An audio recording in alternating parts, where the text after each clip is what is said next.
Hi everyone! So here is a new face in the Dolly nursery.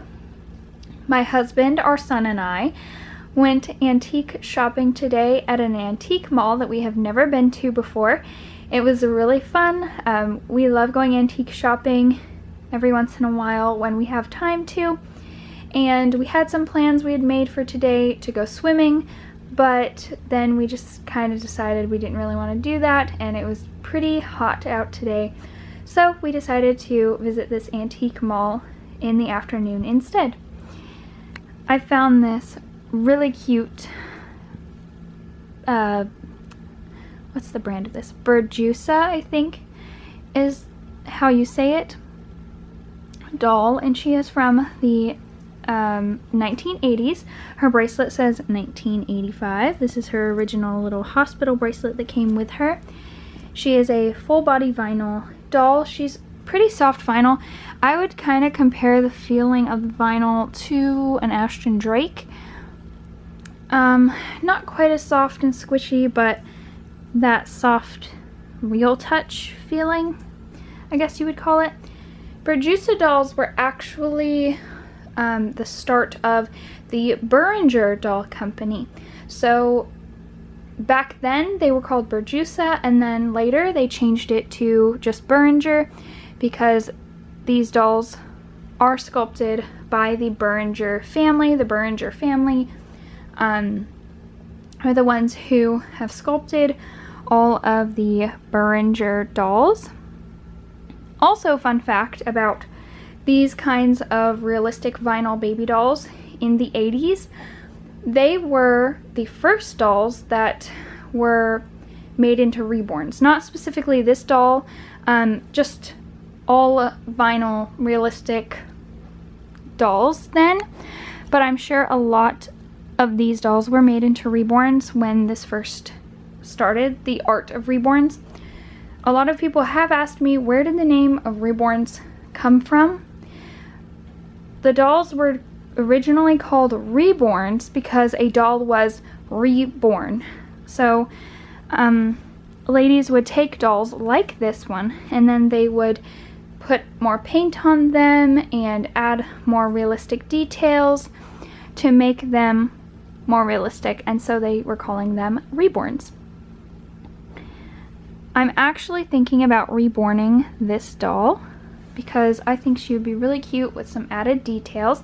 And I got a really great deal on her, and she does need a little bit of work. I'm sorry about the camera being so shaky and moving everywhere. I don't have a tripod at the moment.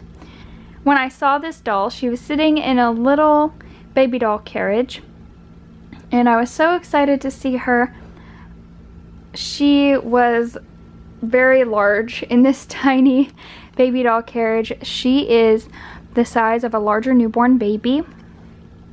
She is, I think, 19 inches, but she seems so much bigger.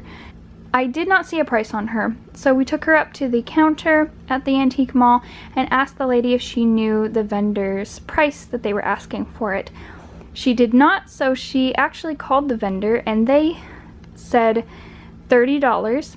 I wasn't quite willing to spend $30 on her today, mostly just because I didn't quite have that much to spend today, but also she has a couple of stains that need to be removed. So I just said no thank you.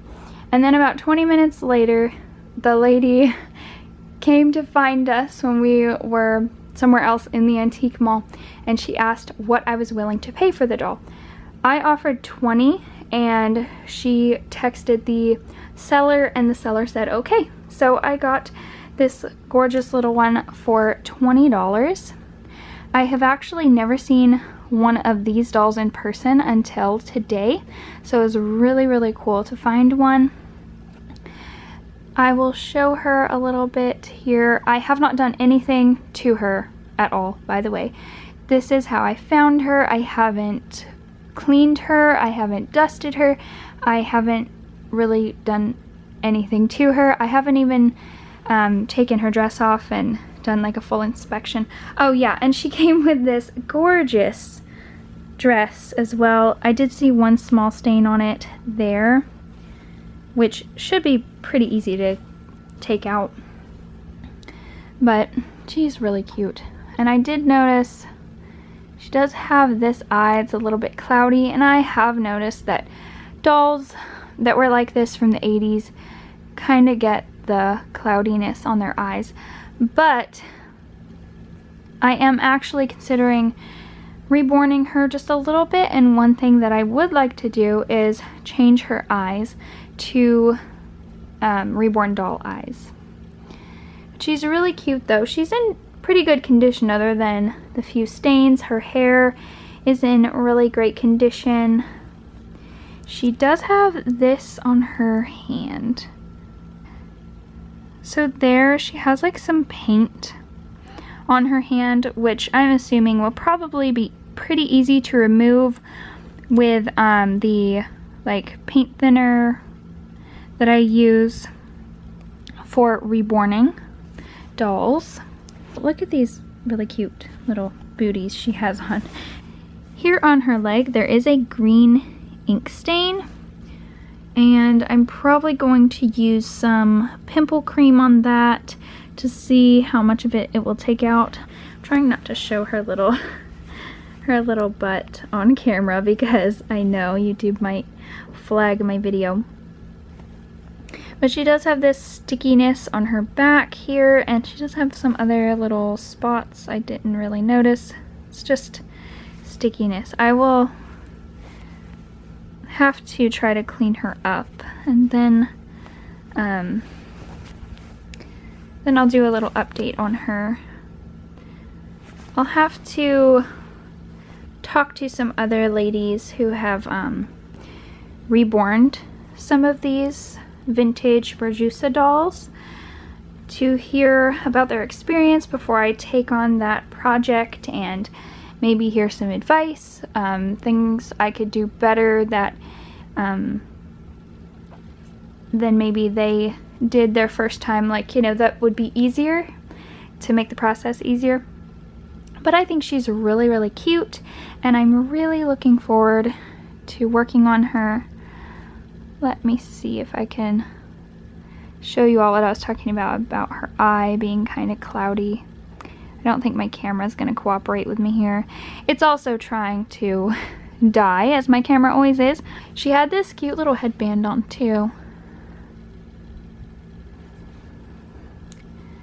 But yeah, I know this was kind of a, I don't know, maybe a not so great video, but I just wanted to share this little one, and I'll be sharing some updates on her soon. I just thought it was really cool that we found her, that I got her for such a great price, and I have some other videos that I'm working on too, of course, as always.